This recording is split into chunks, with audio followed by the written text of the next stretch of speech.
We've only just completed the first round of the season, and already the FIA is looking at ways of combating some of the advantages that teams have been able to get aerodynamics wise through a couple of exploits.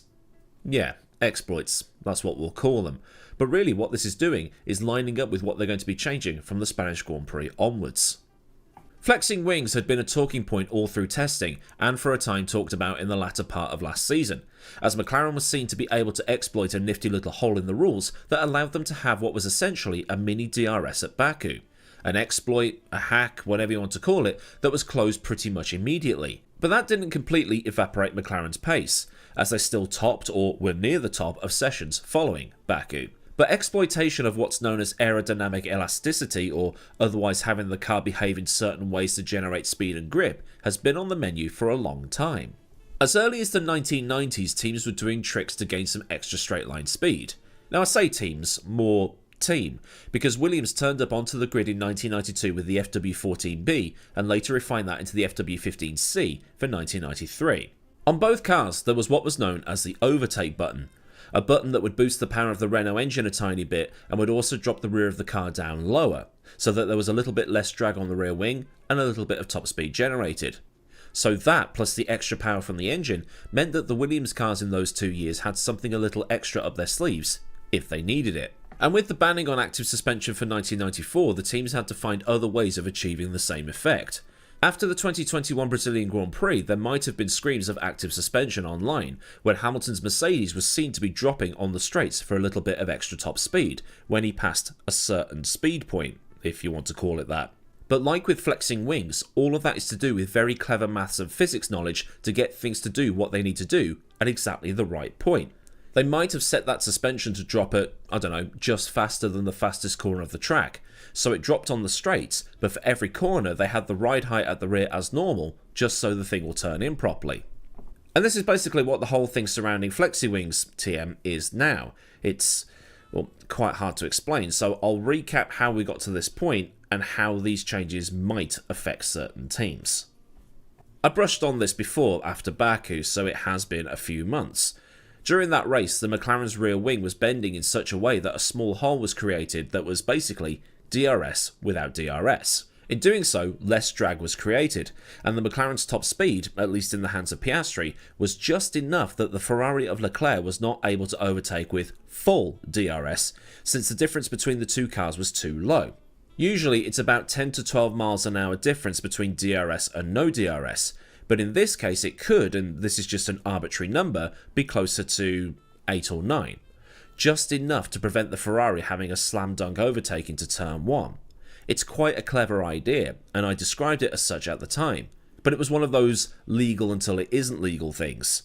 And then it was made illegal. There is always going to be a gap between the DRS flap and the rest of the rear wing assembly.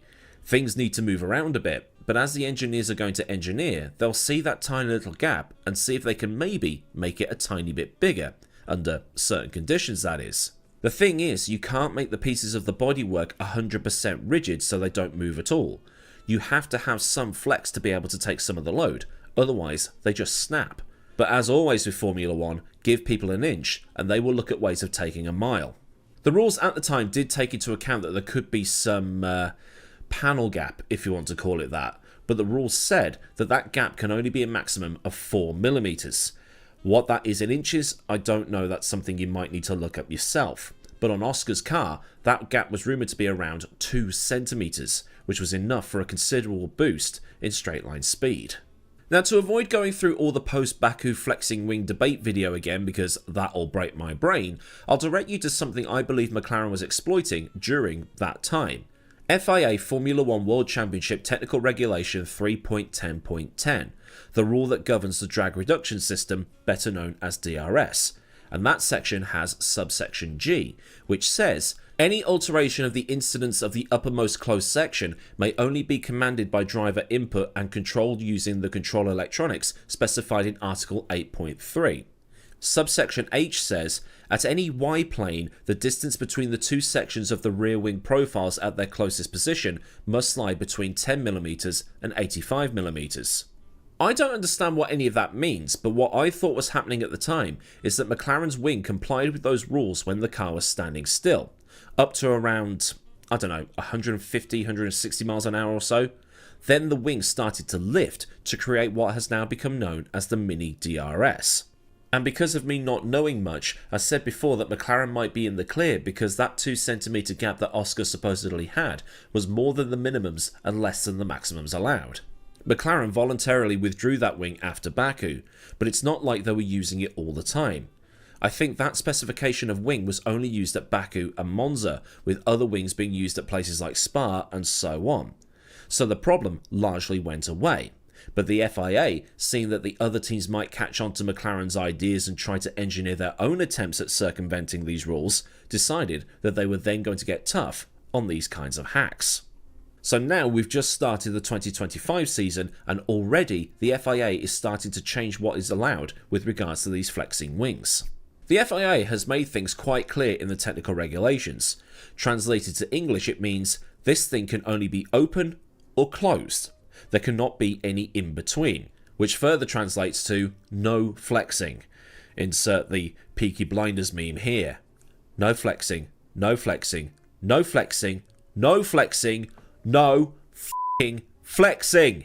And this is because the FIA is concerned that the teams had taken what McLaren had done for Spa, Monza and Baku and taken things a tiny bit further. As mentioned, McLaren had voluntarily given up that rear wing, but with the other teams looking to get in on the action, the FIA is now policing the entire rear wing slot gap. What McLaren had done last year was that they managed to make the DRS partially open out of its closed position beyond a certain speed, and that was what was giving them that little bit of a performance boost. Now, with that system banned, the teams are looking into exploiting aerodynamic elasticity to get the same effect. Now, I mentioned aero-elasticity earlier, but what the newer version of these wings is doing is that as the car hits a certain speed, the rear wing deforms slightly, and that gap between the main plane and the upper tip section increases as that elasticity happens. As the speed increases, more aerodynamic forces are being put on the car, and that allows the gap to open up enough of a distance between the main plane and upper tip section so that they get the straight line boost from that instead. Because what the teams can then argue is say the DRS is still closed as per the rules, and the FIA will go, well, yeah, I mean, you are technically correct, the best kind of correct. So the FIA being the FIA, they installed cameras to the cars in Australia to see which of the teams were pushing the boundaries more than others. And they already did this just after the Belgian Grand Prix last year, as McLaren and Mercedes saw their front wings being questioned by Ferrari and Red Bull, because they appeared to be flexing more than other teams were flexing. The FIA fitted high-definition cameras facing the rear wing and used those dots that you see on the wings these days to see how far they're being pushed. Some people on YouTube have already shown the footage of some of the rear wings, and they are definitely squishing and morphing. So how do they get away with it then? Because you might be thinking if the wings really are being squished and morphed about as much as they are, the cars must be illegal. But the thing is, every single car that raced in Melbourne passed the inspections after the race. I mean, those that finished, obviously. But the thing is, these tests, they're only done when the cars are standing still. And again, it's not the first time the teams have taken the piss with this kind of thing.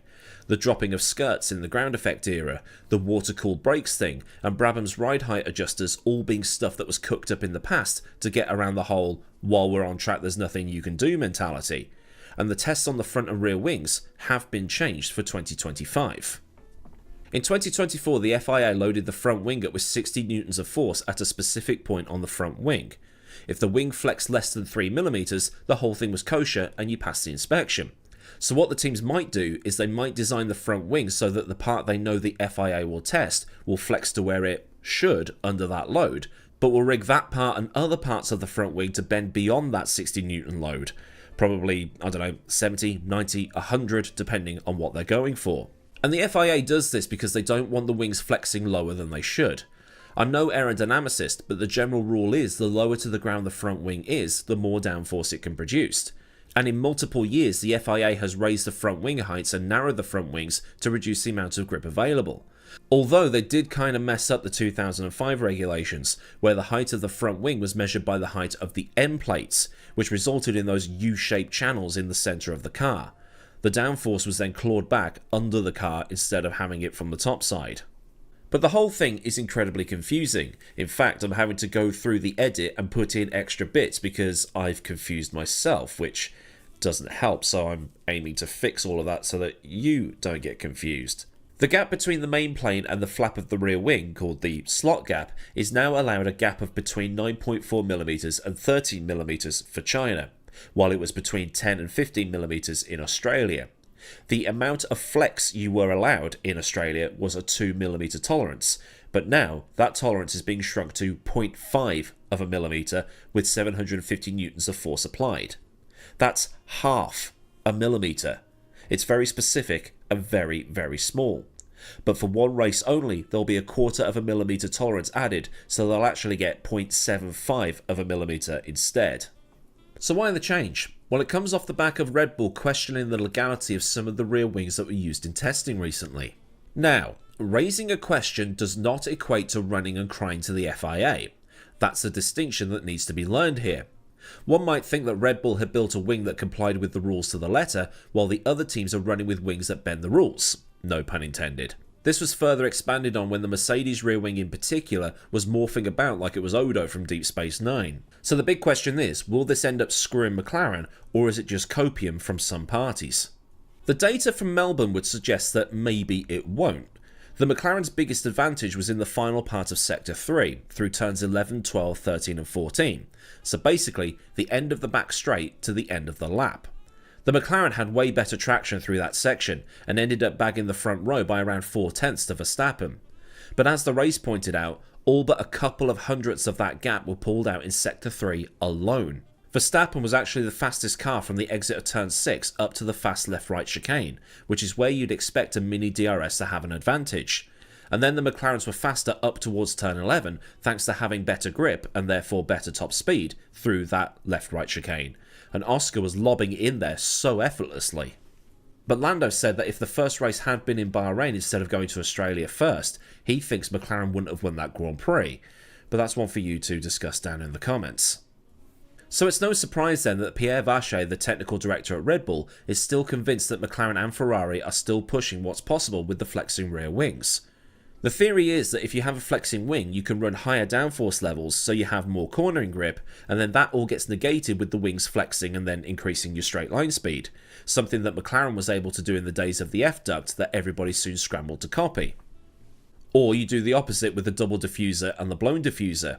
If you are producing so much rear downforce with the diffuser, you can take some rear wing off and get a straight line advantage, especially with other teams maybe having to add rear wing because of the 2009 rules regarding the front wing, if you follow.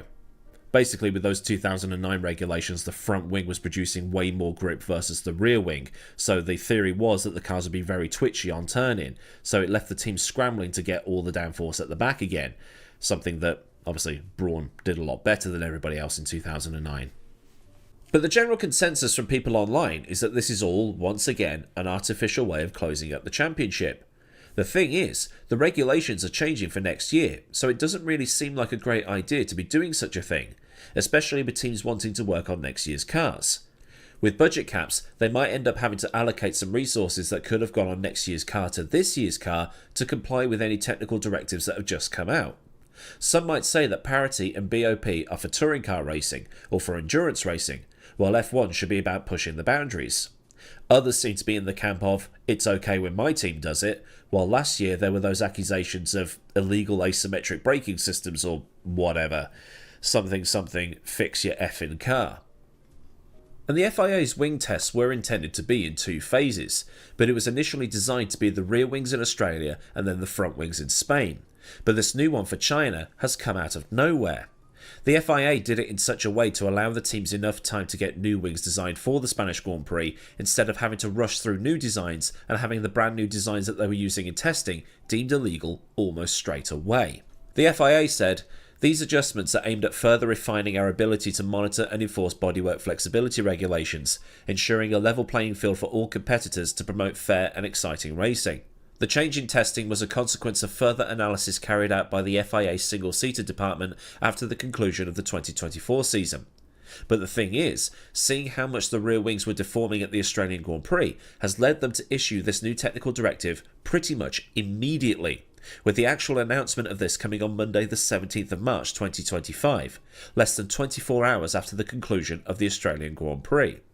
The FIA is claiming they have sufficient grounds to be able to do this, while the changes to the front wing stress tests are still scheduled to come in June.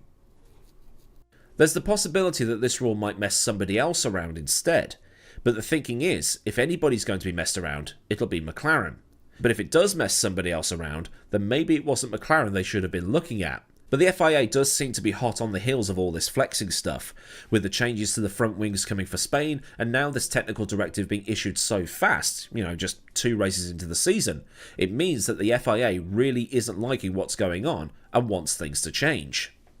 The thing is, if the rule is 2mm, the teams are going to be building for 2mm, because that's the maximum they're allowed.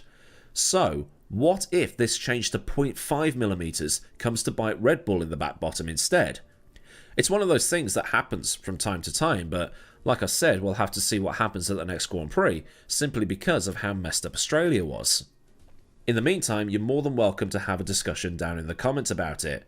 Who's this going to affect? Is it going to affect McLaren? Is it going to affect somebody else? Is it not going to affect McLaren at all? Like I said, get a discussion going and let me know what you think. So then, a look at all this stuff surrounding a technical directive for the Chinese Grand Prix, as the FIA looks to really clamp down on this flexi-wing stuff. If what I've said has given you some food for thought, then do like the video so I know a good job was done, and for more stuff from the channel, get subscribed and also get that bell on so you never miss out on anything else that I do around here. Whatever that stuff might be, because if this year is like 2024 for the current affairs stuff, then I've got a lot to cover. Which, is a nice problem to have. Massive thanks as ever go out to the rad lads over at Patreon for the continued support, and if you want to help contribute to the picture purchasing piggy bank, there's a link to Patreon down in the description, along with links to Discord, socials, affiliates and other bits and pieces you might want or need to know. Or the super thanks if you just want to buy me a coffee, and memberships if you want to do a Patreon style form of support, but without going the full Patreon. So until next time, I've been Aidan Millward, have a great day wherever you are, and goodbye.